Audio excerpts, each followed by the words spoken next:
Hello Hoopers, and welcome to another beginner series. For this tutorial, I'm using a 31OD Polypro. We're first going to start with an anti-spin, also known as a 4-petal flower because you hit these 4 points. So what makes it an anti-spin is that the hoop actually doesn't do a full spin as if it was doing this, where it's rotating in these 4 points. You are really stalling the hoop in the 4 points. So starting with my hoop spinning to the right, I am first going to push my hoop out to the right. The hoop will spin as it gets into my palm. That will be my cue to bring my hand up. At this point, the hoop should be spinning on the back of my hand. I will then push out to the other side. It'll then before it gets back into my palm again, I will push down to start all over. So again, push out. Once it gets into my palm, that's my cue to push up to the sky. Getting into my palm again, I push out to the opposite side. Getting into my palm again, I start back at the beginning.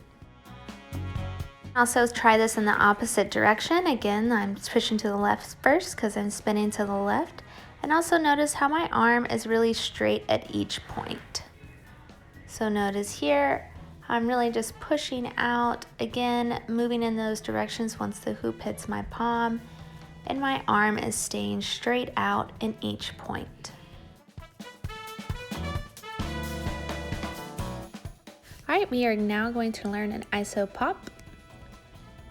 So I'll be starting with the hoop in my right hand, pushing out to my opposite side. My thumb will be facing down and my grip is on the inside. I'm going to open up my hand like I would on the top of an isolation to bring the hoop back to the starting position. So again, I'm pushing the hoop out and opening up my palm to create a shelf for the hoop to come back into that starting position. Think about pushing your arm out completely straight in front of you and then immediately pulling your hand back into that starting position. So a great way to build up an iso pop is doing a Cateye Isolation. So I'll be pushing the hoop to my opposite side like I do in the iso pop, and then I would create a shelf and end on my right side with my thumb facing up. I then push the hoop back into that starting position. So again, pushing out to my opposite side, my left side, since the hoop's in my right hand. Have my thumb facing down. I will again create that shelf as I guide the hoop to my right side, thumb facing up, and bringing the hoop back. You can also try this on the floor, help you maybe not have to fight gravity and maybe getting used to those hand positions. And just notice how my arm fully extends on one side and fully extends on the other. With practice, you can make it continuous. All right, now for a palm spin. So you can start by practicing this on the floor to make sure you get that nice turn and that flat palm. To bring it into the sky, I am just turning towards my thumb and creating a flat shelf for the hoop to roll on. I am really just doing one rotation in my palm and then re-gripping the hoop. You can think about whenever you start the twist that you're going to twist towards your thumb. To do a palm spin above the head, I am just guiding the hoop up. My thumb is leading. As I get above my head, I just want to twist like I would and then create that shelf and then re-grip once it does one rotation. All right, now for hand spins. You can also practice this on the ground.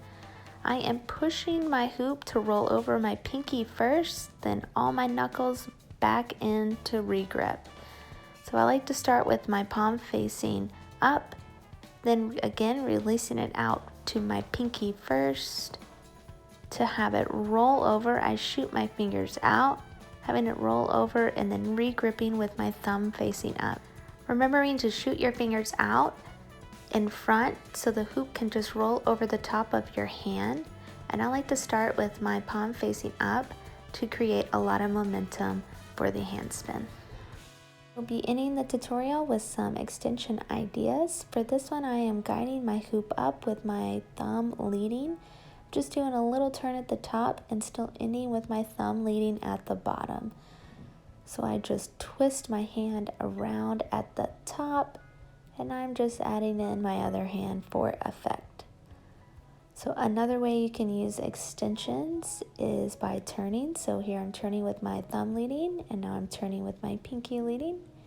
You can also do a lasso stall extension. Starting in a lasso, I'm really just having my arm straight the whole time and just doing a full circle with my arm. This is just stalling the hoop in place and being in an extension. Another way you can add to this is by turning with the hoop, just like that. Hope you all enjoyed this beginner series tutorial. Thanks for watching and happy hooping.